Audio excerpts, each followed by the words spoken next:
What's up guys, this is Rex from Our Home Concepts. We are out here at Fiesta Island today. The sun has come out. There's a lot of people now coming out for Fiesta Prerunners. You know, cars are out here, trucks are out here, people are out fishing, jet skiing and all that kind of stuff. So let's check out the show.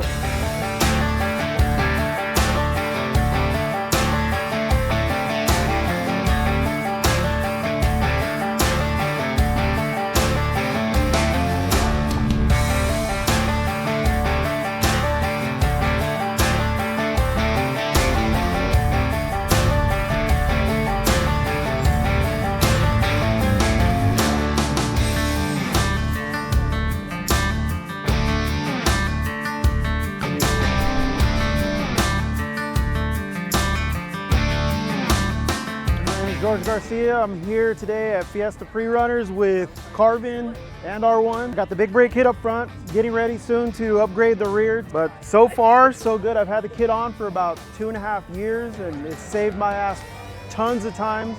You know, out in the desert at King of the Hammers, we're moving about maybe 75 miles an hour through the whoops and a Razor jumped in front of me, almost hit it, but the brake saved my ass, kept me from plowing into him. So, you know, best upgrade so far.